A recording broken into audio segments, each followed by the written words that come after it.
In this lesson, we're going to learn how to edit the profile of a wall in a section. Now that we have the ability to slice through the model and see it from every angle possible, it sure would come in handy if we could modify the model in these views. We can. The objective of this lesson is to edit the profile of a wall within a building section. Open the file you've been working on, or open the file called Chapter 4 and follow along. Let's zoom in on the section head and double-click on it and open up the view West Corridor section. This is what your view looks like. When we're done, this is what your wall is going to look like. To get to that point, let's do a few modify commands. Zoom in a little bit so you're comfortable with your view. Go ahead and select the left wall. Notice that we get the Modify Walls tab. You're used to that by now, I'm sure.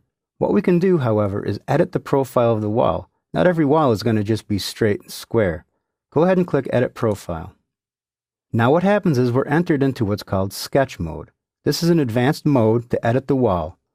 We have a Finish Edit Mode button, and we have a Cancel Edit Mode button if we need to bail out. I don't think we'll need to do that, though. On the Draw panel, go ahead and click the Line button. What we're going to do is we're going to redraw the perimeter of this wall, and then the wall will be kind of an upside-down L shape or a half a T. What I want to do is I want to come in here, and I want to pick this endpoint right here. I want to bring my cursor all the way over to this point here, and I want to click this intersection or this endpoint right here.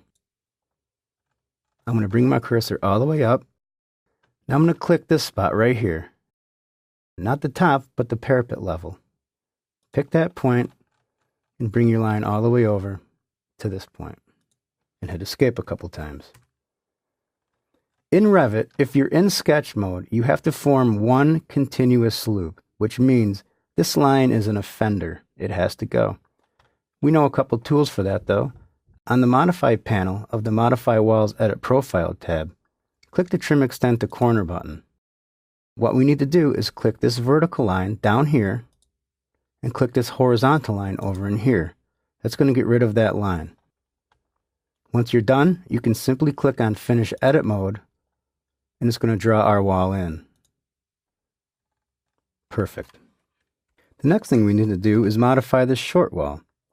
All you need to do is select it. Grab the grip and drag this wall all the way up till it meets that level. Not too hard. Under Floor Plans, let's double click on Level 3. This is a plan view for Level 3. Let's zoom out a little bit and hit Escape. Let's change the detail level to Fine. Let's scroll down to the bottom here and let's add another section.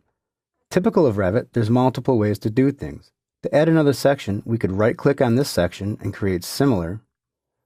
We could go to the View tab and click Section, or Sections is so common, we can even go to the Section button on the Quick Access toolbar. Whichever way you like to do it is the right way to do it. I'm going to right-click on this section and go Create Similar. I'm going to pick a point right here for the top of my section. I'm going to cross past this and pick a point right here for the other side of my section. With the section still selected, let's scroll down into the properties and take a look at it. Here's a view named Section 1. We don't want that. Let's rename it to West Wing South Wall Section. West Wing South Wall Section. Hit Enter.